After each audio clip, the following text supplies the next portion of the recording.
رب العالمین والصلاة والسلام علی سید الانبیاء والمرسلین اما بعد فاعوذ باللہ السمیع العلیم من الشیطان الرجیم بسم اللہ الرحمن الرحیم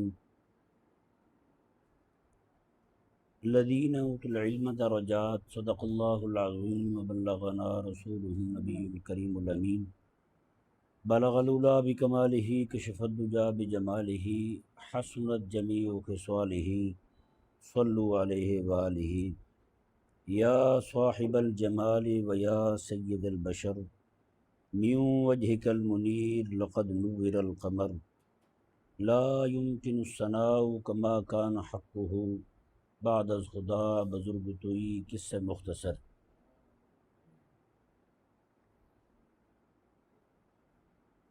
اولاد کے حقوق میں سب سے پہلا حق اس کی والدہ کا جو رشتہ ہے، یعنی اپنی اولاد کے لیے جو خاتون چنی جا رہی ہے اس کا نیک اور با کردار ہونا ضروری ہے۔ آج آپ پوری دنیا میں حضرت سیدنا امام علی مقام امام حسین رضی اللہ تعالی عنہ کی عظمت اور شان کے جو ڈنکے بجتے دیکھتے ہیں، اس کے پیچھے انتخاب دیکھیں۔ حضرت مولا علی رضی اللہ تعالیٰ عنہ نے کریم آقا صلی اللہ علیہ وآلہ وسلم سے اپنے لیے سیدہ کائنات فاطمہ الزہرا رضی اللہ تعالیٰ عنہ کا رشتہ مانگا، اور میرے کریم آقا صلی اللہ علیہ وآلہ وسلم نے اپنی بیٹی کے لیے مولا علی رضی اللہ تعالی عنہ کا انتخاب فرمایا۔ ذرا توجہ فرمائیں گے تو بات سمجھنے میں آسانی رہے گی۔ مولا علی رضی اللہ تعالی عنہ اپنے بچوں کے لیے اماں تلاش کر رہے ہیں تو امام الانبیاء کے دروازے پہ جاتے ہیں۔ سمجھ آیا نا جی؟ ایسے ہی امام حسین نہیں آئے، ایسے ہی امام حسن نہیں آئے، پوری امت کے بکھرتے شرازے کو جوڑنے والے بندے کا نام امام حسن ہے۔ سبحان اللہ۔ سمجھ آیا نا جی؟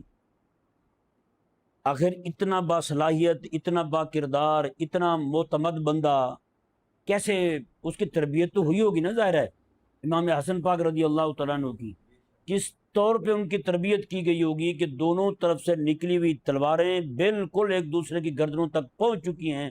این امام حسن رضی اللہ تعالی عنہما صلح کا معاملہ کرتے ہیں، سارے کے سارے آپس میں بھائی بھائی بن جاتے ہیں۔ سمجھیے، 90,000 سے زائد بندہ پہلے قتل ہو چکا ہو ہیں، اگر امام حسن پاک رضی اللہ تعالی عنہ صلح جو نہ ہوتے تو یہ معاملے نے بڑھنا تھا، یہ قتل و قتال کا معاملہ بہت آگے جاتا۔ لیکن قربان جائیں امام حسن رضی اللہ تعالی عنہ کی بصیرت پر، یوں کہیں کہ سیاسی بصیرت پر اور روحانی بصیرت پر، اور مصطفیٰ کریم علیہ السلام کی تربیت پر، اور حضرت سیدنا مولا علی رضی اللہ تعالی عنہ کی تعلیم پر کہ امام حسن رضی اللہ تعالی عنہ جو ہیں وہ یوں صلح والا معاملہ کرتے ہیں کہ سارے کے سارے آپس میں بھائی بھائی بن کے رہنے لگتے ہیں۔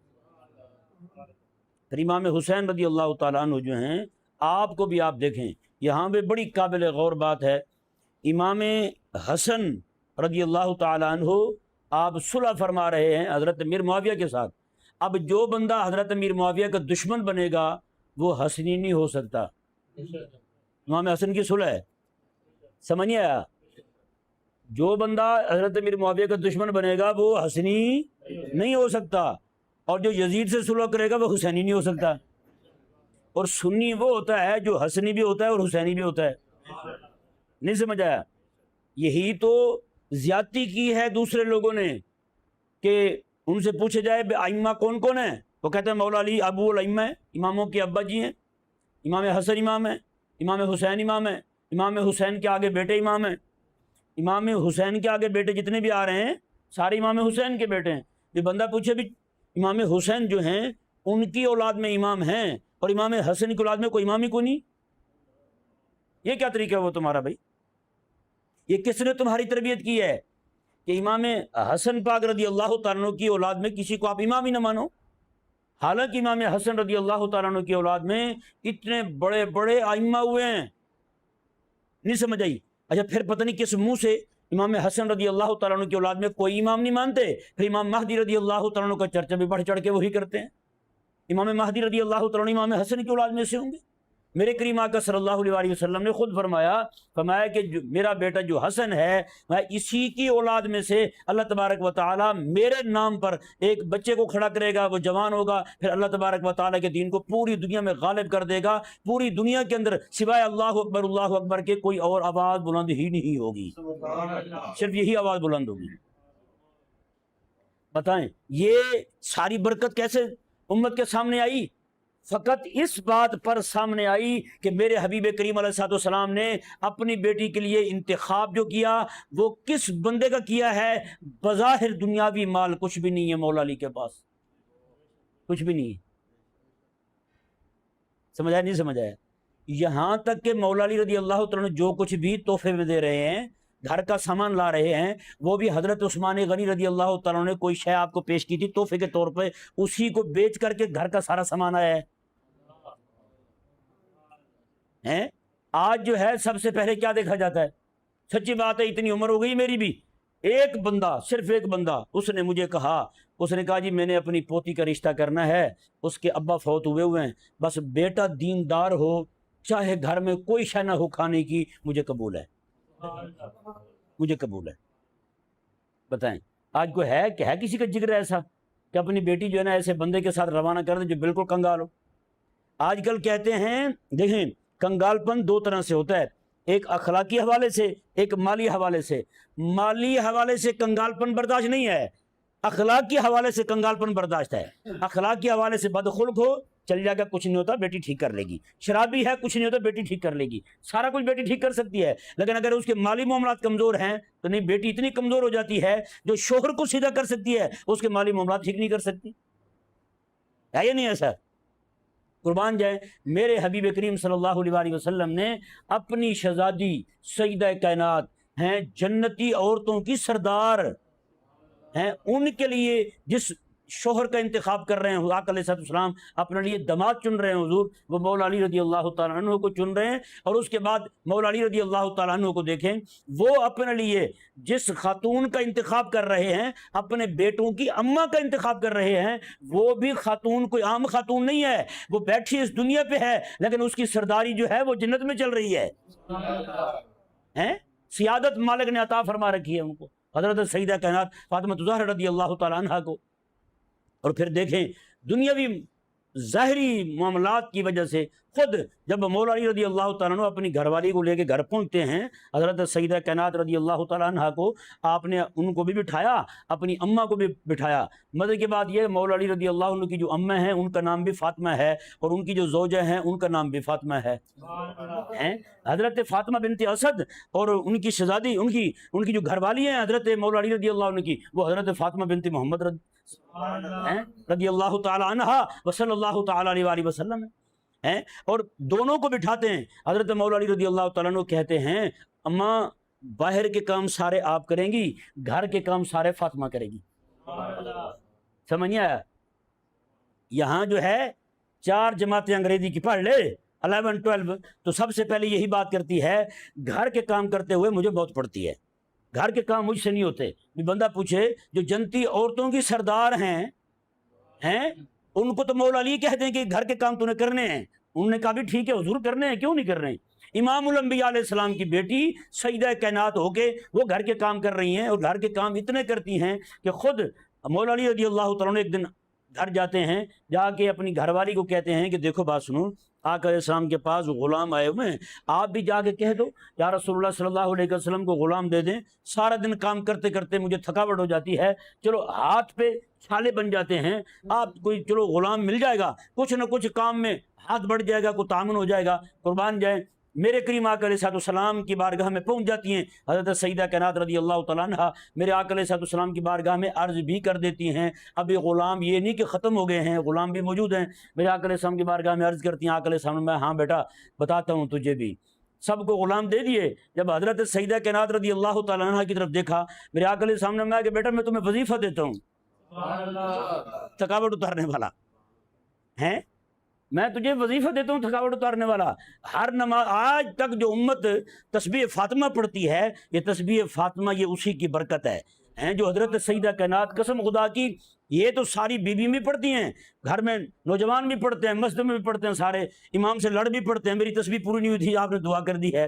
وہ والی تسبیح کی بات کر رہا ہوں. ہیں وہ تسبیح تھکاوٹ اتارنے والی ہے، یہ لڑائی ڈالنے والی بن گئی تسبیح ان کے لیے. بھائی یہ کیا طریقہ ہوا بھائی؟ تو تسبیح تھکاوٹ اتارنے والی. قربان جائیں میرے کریم آقا صلی اللہ علیہ وسلم نے باقی سب کو غلام عطا فرمایا کام کے لیے، اپنی بیٹی کو حضور نے وظیفہ عطا فرمایا. میں کہ بیٹا میں سچی بات کر رہا ہوں، یہ میرا اپنا تجربہ ہے. میں جب کام کر کر کے تھک جاتا ہوں نا، صرف یہی تسبیح ایک بار پڑھ لیتا ہوں، دوبارہ پھر سے ایسے لگتا ہے سویرے 8 بجے کا ٹائم ہے. سمجھایا نا جی؟ آپ بھی تجربہ کر کے دیکھیں. ایسا نسخہ میرے آقا علیہ السلام نے تجویز فرمایا ہے جی کہ امت جو ہے وہ آج تک وہی تسبیح ہر نماز کے بعد، ہر فرض کے بعد وہ پڑھ رہی ہے. یہاں پہ ایک مسئلہ اور بھی ذہن میں نشین فرما لے، اگر فرض نماز کے بعد کہیں پہ امام صاحب جلدی دعا کروا دیتے ہوں تو بجائے اس کے کہ امام صاحب سے الجھیں، آپ 2 سنت پڑھ لیں، 2 نفل پڑھ لیں، اس کے بعد تسبیح پڑھ لیں. نہیں سمجھ آیا؟ تب بھی بالکل جائز ہے نا جی. اصل میں لوگ یہ سمجھتے ہیں یار جتنا ہو سکتا ہے ٹائم امام کے کھاتے میں پڑ جائے وہی آسانی ہے. دعا جتنی لیٹ ہوگی وہ پڑھی جائے گی، وہ ذرا آسانی رہے گی. بعد میں اکیلے پڑھتے ہوئے مسئلہ ہوتا ہے. معاملہ یہ نہیں کہ تسبیح رہ جاتی ہے کچھ اور ہو جاتا ہے، معاملہ صرف یہ ہوتا ہے. قربان جائیں جی انتخاب میرے حبیب علیہ السلام کا بھی دیکھیں اور حضرت مولا علی کا انتخاب بھی دیکھیں. میرے آقا علیہ السلام نے اپنی بیٹی کے لیے جو انتخاب کیا ہے شوہر کا، وہ مولا علی کے کیا ہے. وہ مولا علی رضی اللہ تعالیٰ عنہ، گھر میں کچھ بھی نہیں ہے بھائی، پکی بات ہے، بظاہر دنیاوی مال کی بات کر رہا ہوں. اور حضرت مولا علی رضی اللہ تعالیٰ عنہ جن کا انتخاب فرما رہے ہیں، پتہ ان کو بھی ہے کہ امام الانبیاء علیہ السلام جو ہیں یہ وہی حضور ہیں جو خود فرماتے ہیں اگر میں چاہوں تو اود پہاڑ سونے کا بن کے میرے ساتھ چلے، لیکن میں چاہتا ہوں کہ نہ، میں اپنے رب تبارک و تعالیٰ کا شکر گزار بندہ بن کے رہوں. سمجھائے نا جی؟ ہاں جبریل امین علیہ السلام نے خود کہا تھا حضور کی بارگاہ میں، یا رسول اللہ ایسا ایسا معاملہ میرے آقا علیہ السلام میں نا، ٹھیک ہے نا، میرے آقا علیہ السلام نے خود فرمایا تھا میں کہ اگر میں چاہوں تو یہ اود پہاڑ سونے کا بن کے میرے ساتھ چلے. وہ حبیب کریم علیہ السلام اشارہ کرے چاند ٹکڑے ہو جائے. وہ یار ایک کافر بندہ آگے کہے کلمہ پڑھنا چاہتا ہوں، یہ درخت چل کے آپ کے پاس آ جائے، میں کلمہ پڑھ کے مسلمان ہو جاؤں گا. حضور فرمائے کہ تو ہی کہہ دے اس کو کہ یہ چل کے تیرے پاس آ جائے، میرا نام لے دے بس تم. اس نے جا کے حضور کا نام لیا، درخت چلتا ہوا حضور کے پاس آ گیا. اس نے کلمہ پڑھا، مسلمان ہو گیا، درخت واپس چلا گیا. اب بتائیں نا، حضور خود تشریف فرما ہے تبلیغ کرنے کے لیے، درخت آ رہا ہے اور وہ بولا بھی نہیں، درخت بولا بھی نہیں، بس آیا اور وہاں سے واپس چلا گیا. ذرا اندازے لگائیں. ایک بار یوں ہوا، امام حسن رضی اللہ تعالیٰ عنہ جو ہیں، آپ یہ ذہن میں رہے بھائی ایسا معاملہ نہیں تھا کہ وہ بے بس تھے، اللہ تبارک و تعالیٰ نے ان کو کرامت سے مشرف فرمایا تھا. ایک جگہ بیٹھے ہوئے ہیں اور حضرت مولا علی رضی اللہ عنہ کے بھتیجے بھی ہیں، امام حسن بھی ہیں، دونوں اکٹھے بیٹھے ہوئے ہیں. تو ان کا نام تھا حضرت عبداللہ بن جعفر. حضرت عبداللہ بن جعفر رضی اللہ تعالیٰ عنہ کو امام حسن نے فرمایا کہ کچھ دل چاہ رہا ہے کھانے پینے کو، ہمارے ہاں کسی کا دل چاہے تو زیادہ سے زیادہ کہیں پہ لحم مندی کھانے چلا جائے گا، یا پھر کوئی نہ کوئی شے ایسی کھائے گا جس سے کوئی طرح اندر کی رونقیں بحال ہو جائیں، ہے نا. انہوں نے بھی، امام حسن نے پوچھا حضرت عبداللہ سے بھی کچھ کھانے کو دل کر رہا ہے؟ انہوں نے کہا حضور کھجور کھانے کو دل کر رہا ہے. اور جگہ بھی ایسی تھی کہ پورے علاقے میں کھجور کا درخت کوئی نہیں تھا. جہاں بیٹھے ہوئے تھے وہ کھجور کا درخت ضرور تھا لیکن وہ بھی خشک ہوا تھا، خشک ہوا درخت تھا. امام حسن رضی اللہ تعالیٰ عنہ نے اس کی خشک ٹہنی کو پکڑا، پکڑنے کے بعد اس کو جو ہلایا، پورا درخت جو ہے وہ سر سبز بھی ہو گیا، کھجوریں اسی وقت پک بھی گئیں، لگ بھی گئیں اور نیچے گرنے بھی لگی.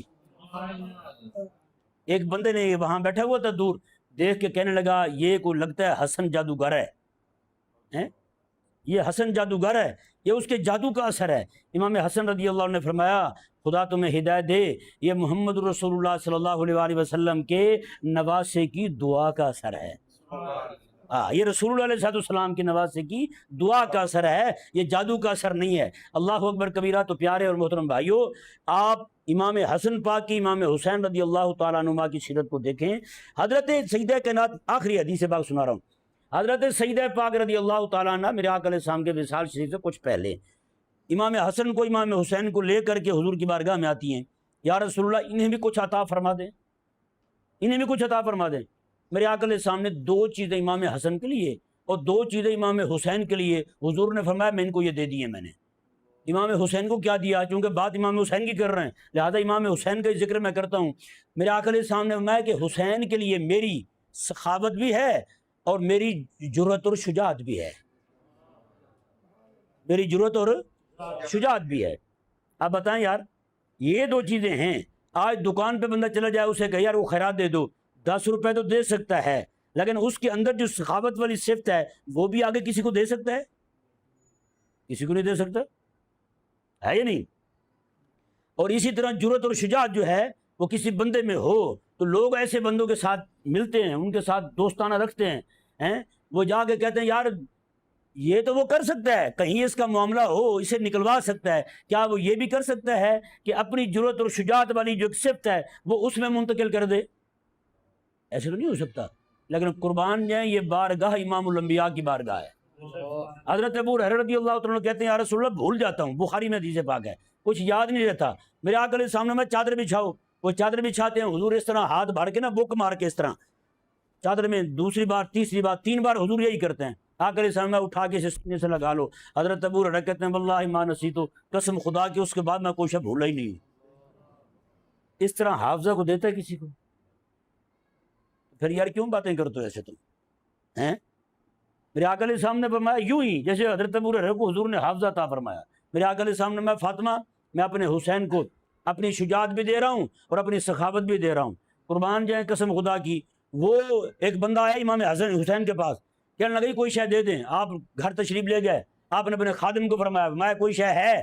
تو میں حضور صرف وہی 200 درہم پڑے ہوئے جو آپ نے اپنے بچوں کے لیے اپنے گھر والوں کے لیے رکھے ہیں، میں یار میرے بچوں سے زیادہ ضرورت مند بندہ باہر آ گیا ہے، ان کو دے دو۔ سخاوت یہ ہے، سخاوت یہ ہے۔ اور شجاعت کیا ہے؟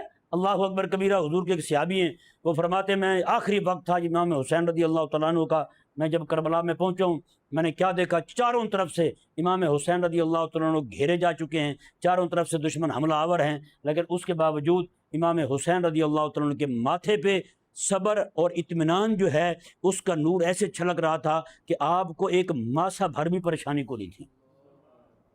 کیسے شجاعت ہے یار، ہے یا نہیں؟ اب بتائیں نا، یہاں پہ کسی بندے کو صرف یہ پتہ ہو یار نماز پڑھنے لگا ہوں بجلی چلی جائے گی، نماز شروع کرے گا؟ میں یہ وہ بات کر رہا ہوں جو نفسیاتی بات ہے۔ ہاں بھی ارشد صاحب کی بلا ہے یا نہیں ایسا؟ پتہ ہو بجلی چلی جائے گی، لوگ کہتے ہیں نا جی چھت پہ پڑھ لیں گے نماز، گھر ہی پڑھ لیں گے، بجلی چلی جائے بس جلدی بھگنے کی کرتے ہیں، ہے یا نہیں؟ لیکن قربان جائیں یار امام حسین رضی اللہ تعالیٰ عنہ کی شجاعت پر، چاروں طرف سے تلواریں بھی ہیں، نیزے بھی ہیں، کوڑے بھی ہیں، ہر چیز موجود ہے ان کے ہاتھ میں۔ امام حسین رضی اللہ عنہ عصر کا ٹائم آتا ہے، تکبیر پڑھتے ہیں، جب تک کھڑے ہیں کسی کو حملے کی ہمت نہیں ہوتی، رکوع میں جاتے ہیں کسی کو حملے کی ہمت نہیں ہوتی، آپ سجدے میں سر رکھ دیتے ہیں اپنا، پھر جا کے آپ کی شہادت ہوتی ہے۔ بتائیں اس سے بڑھ کر بھی کچھ شجاعت ہوگی؟ آج تو جو بزدل بندہ ہے، بزدل ڈرپوک بندہ جو صرف بجلی جانے کے ڈر سے مسجد میں نہیں گھستا، نماز نہیں پڑھتا مسجد میں جا کے، صرف اسے یہ پتہ ہو جناب یہاں پہ نماز میں قرات لمبی ہو جاتی ہے، وہ بیچارہ بزدل وہ بھی مسجد میں نہیں جاتا، اکیلے پڑھ لیں گے کچھ نہیں ہوتا، وہ بندہ بھی اگر امام حسین رضی اللہ تعالیٰ عنہ پہ اعتراض کرے، ایسے بزدل لوگ بھی اگر حضور کے صحابہ پہ اعتراض کریں، بتائیں نا، پھر بات تو ختم ہو گئی ہے۔ اس لیے ضروری ہے کہ بندہ جو ہے نا اگر چاہتا ہے اس کی اولاد میں وہ لوگ پیدا ہوں جو اللہ کے بھی ادب والے ہوں، رسول اللہ کے بھی ادب والے ہوں، حضور کے صحابہ اور اہل بیت کے بھی نوکر ہوں، تو وہ کم از کم اپنی بیوی کا جو انتخاب کرے وہ سوچ سمجھ کے کرے، سوچ سمجھ کے کرے۔ یہ نہیں کہ اگر بیوی جو ہے وہ بدخلق ہو، بد زبان ہو، وہ جناب معاملات میں جو ہے نا وہ ہیر پھیر کرنے والی ہو، تو پھر آگے جو اولاد ہوگی ظاہری بات ہے وہ پھر ایسی پیدا ہوگی۔